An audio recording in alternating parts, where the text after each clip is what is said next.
People in the 1800s were serious, hard-working people. But sometimes they just wanted to horse around.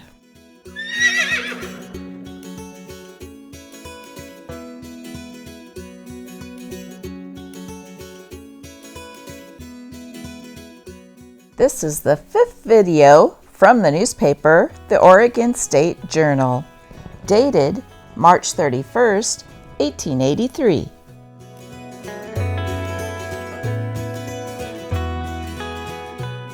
Let's read a newspaper together.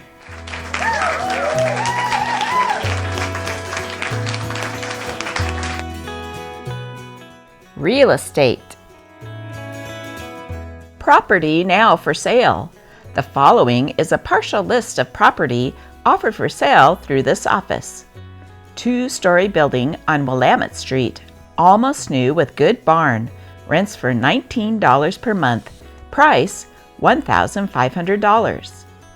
2 nice lots on 7th Street, 1 block west of Willamette, with good house, easily converted into a nice dwelling, price $850.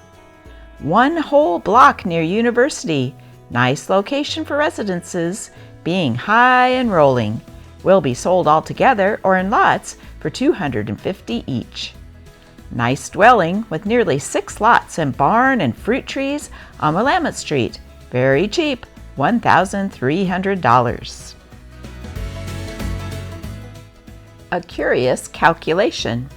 Did you ever think, asked a Paris paper, how many male and female ancestors were required to bring you into the world? First, it was necessary that you should have a father and mother. That makes 2 human beings. Each of them must also have had a father and mother.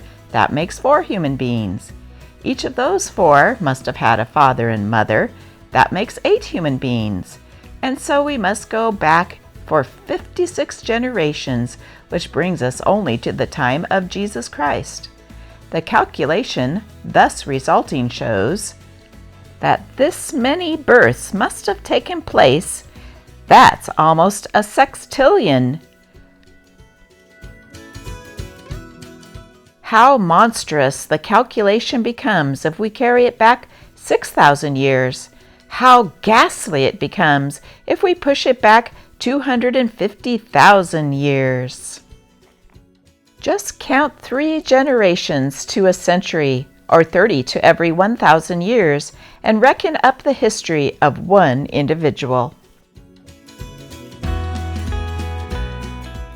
An attempt is being made to change the name of Mount Rainier in Washington Territory to Tacoma, the original name.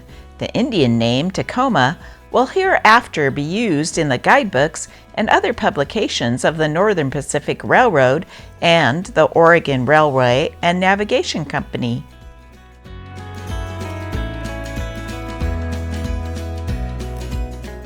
Cash or credit, goods sold as low as any house in Oregon for cash or credit. Highest prices paid for all kinds of produce. Call and see S.H. Friendly. Dr. N.J. Taylor's Dentist. Office in Wilkins Drugstore. All work guaranteed. Tin wedding cake. Rub 1 cup of butter and 3 of sugar to a cream. Add 1 cup of milk, 4 cups of flour, 5 eggs, 1 teaspoonful of cream of tartar, ½ teaspoon of soda, 1/4 pound of citron. This makes 2 loaves. A man took his seat in the barber's chair. He asked the barber if he had the same razor he had used 2 days before. Being answered in the affirmative, the patient man said, "Then give me chloroform." A theft. I wonder just a tiny bit, as I see Mabel thoughtful sit beside the table, what she would do, the merry miss, if I should steal from her a kiss. To me it would be perfect bliss, but what to Mabel? Her ear is pink as mother pearl, and from her net 1 golden curl is straying fragrant. Her silken lashes curve adown and veil her eyes of bonny brown. The perfume from her dainty gown is faintly fragrant. How easy round her chair to slip and kiss her tempting ruby lip. Yes, would I rue it? What is that saying apt though old? A winning knight must needs be bold, and Maiden Mabel could not scold. I think I'll do it.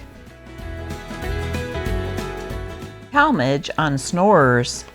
I wish to put myself right on this subject. I have no objection to snoring if it is the right sort. Indeed, there are species of snoring that are positively impressive and suggestive. I have had interviews of this kind with gentlemen whom I shall never forget.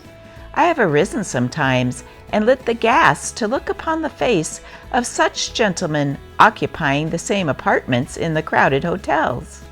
I have taken upon myself on such occasions the responsibility of rolling such a one over to hear with what variety he will entertain me.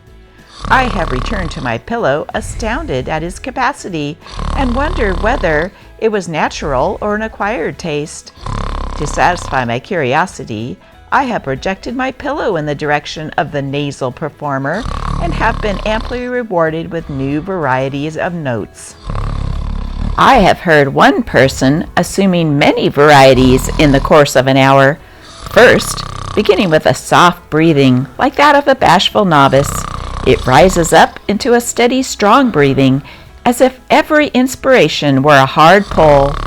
Then, enlarging to a rattle like the rattle of a chain cable on a steamboat cabin, when the pilot gives a turn to the wheel and goes off into a puff like that of an engine, deepening into a groan and passing from thence to a gurgling of the throat, as though strangulation were going on. It rises into a long and monotonous succession of roars, then breaking into terrific ebullitions of sound, as if an orangutan, a lion, and a dozen wild animals were engaged in mortal combat. It suddenly ceases, and the performer awakens and wonders that you can't sleep.